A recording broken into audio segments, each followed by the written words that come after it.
5, 4, 3, 2, 1, go! I have laid an egg.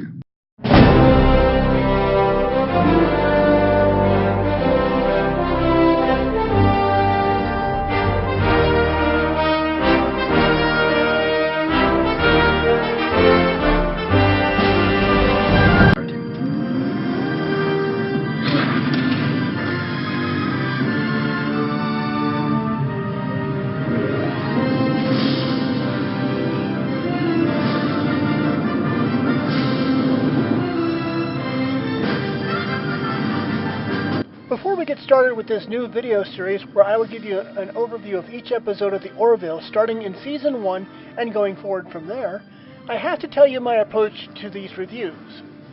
While I do get a tremendous amount of enjoyment from science fiction in general, and the Orville in particular, I refuse to be a complete shill for the program. If I told you everything that they did right and nothing that they did wrong, I would not be serving you as a good reviewer. With that in mind, I will bring you reviews of the show's episodes overall, as well as my unvarnished opinions, good and bad, that go along with it. If you don't agree with my reviews, please feel free to leave me hateful comments in the section that will be provided with each video, and even if you do hate my reviews, please feel free to like, subscribe, and comment, and all the rest of that YouTube goodness. Let's get to it, shall we?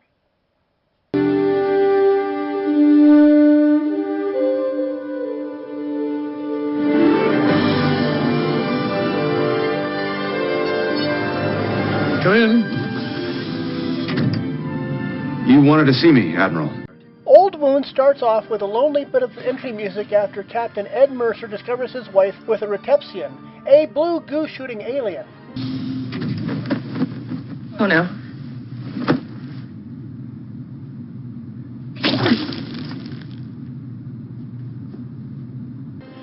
The subsequent divorce sends Ed's career into a tailspin, and as the lead-in music dies out, he finds himself in Admiral Halsey's office, the recipient of some good news. The Union fleet has an open command, the USS Orville.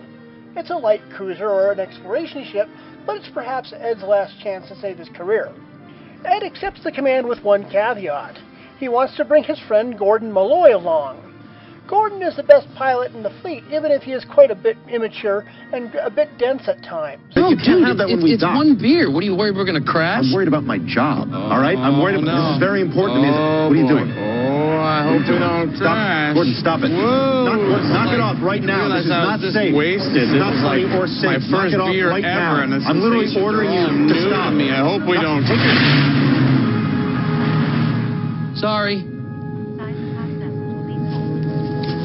Good. But Admiral Halsey accepts this request, and Ed gets his man. The rest of the ship's crew is already aboard, and Ed is informed that they will meet their new XO en route to their first destination, a science lab on the edge of the border with the Krill, a steadfast enemy of the Planetary Union.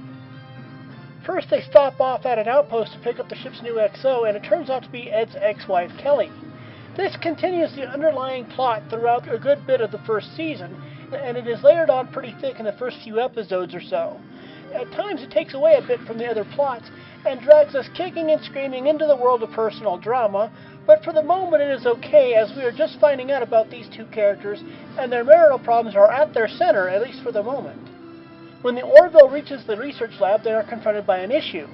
The scientists there have developed a device that emits a beam that allows time to pass substantially faster. This device has all sorts of applications, both good and bad, and it is for those bad reasons that the Orville was summoned.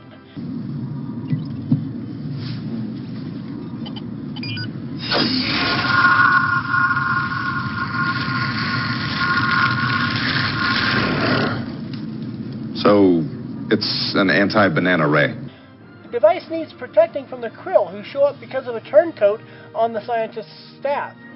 The crew and the scientists make their escape, then get back to the ship in enough time to foil the Krill by activating the device on a delay and giving it to the Krill. Happy Arbor Day.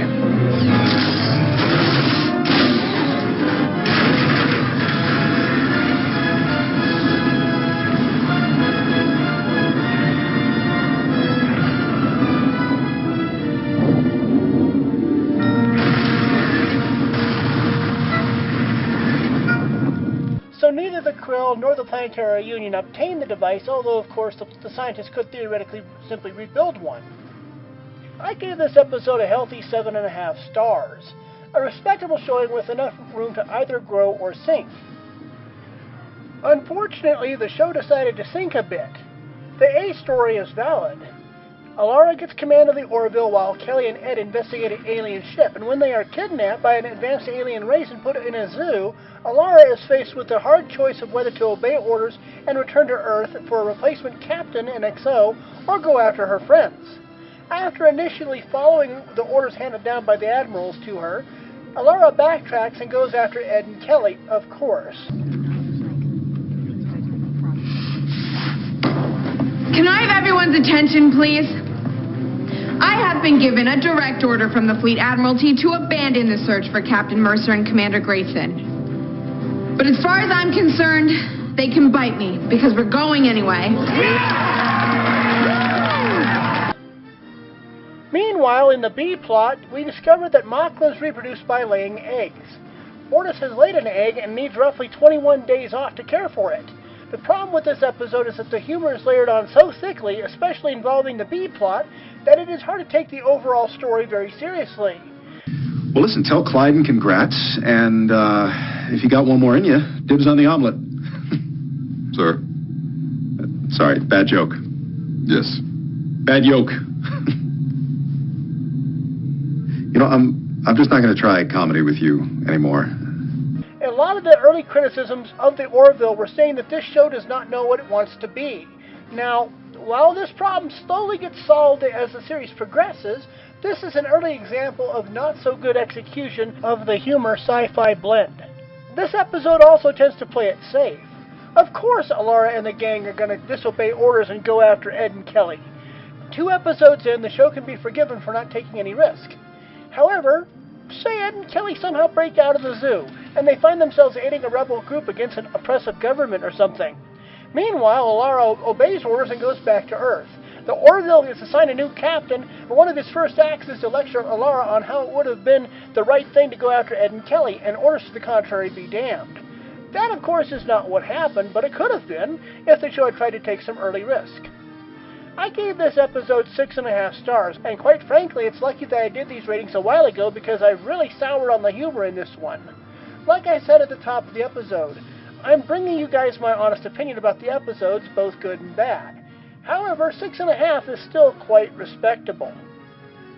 Ed and Kelly are rescued by Isaac and Alara, who convince the aliens to trade their live human specimens for something even better.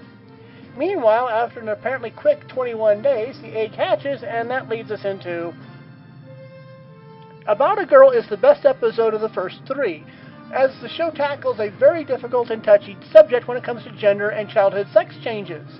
The baby born to Bortus and Clyden is a girl, and being a woman within Mocklin society is a correctable abnormality at birth, and girls who survive are ostracized.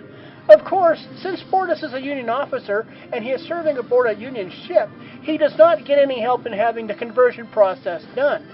He calls for a Mocklin ship, and after some arguments, the Orville heads for Mocklus.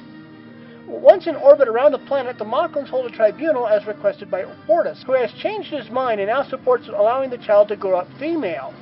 Kelly does a good job at defending this decision in the Mocklin court, and the Orville crew find a surprise witness in the form of one of the Mocklin's literary geniuses, who happens to be a woman. You dare to bastardize the words of Gondis Eldon to serve your own purposes? If he were here, he would spit on you for that. Would he?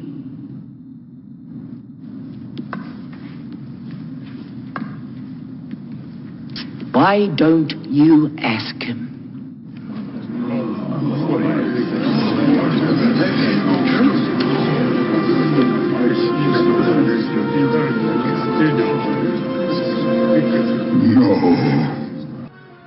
The outcome does not come out as everyone might hope, and everyone then goes along their way. This episode dials back on the humor quite a bit, which allows the storyline to really stand out. I did enjoy the Western shootout scene in the simulator, tumbleweed and all. This episode was a major improvement, and I gave it 8 stars, tying the mark for the highest rating of the season. Like I said, the humor was dialed back to just about the right amount. and the episode dealt with a very serious issue with enough sci-fi shown in to keep people immersed in the universe. You get to see Moclan ships in the Moclan homeworld, for instance. In the next review, we will cover episodes 4 through 6 and continue following the adventures of Ed and Kelly and the gang of the Orville. In the meantime, as of this recording, they have still not officially announced a third season of the Orville, which at this point is becoming something to get mildly annoyed about. The second season wraps up later this month, so I'm expecting an announcement by the beginning of May. We'll just have to keep trending the hashtag #RenewTheOrville, and please remember that the studio production people have requested that you don't send pickles, although it was pretty neat at the time. Until next time. Shaloja!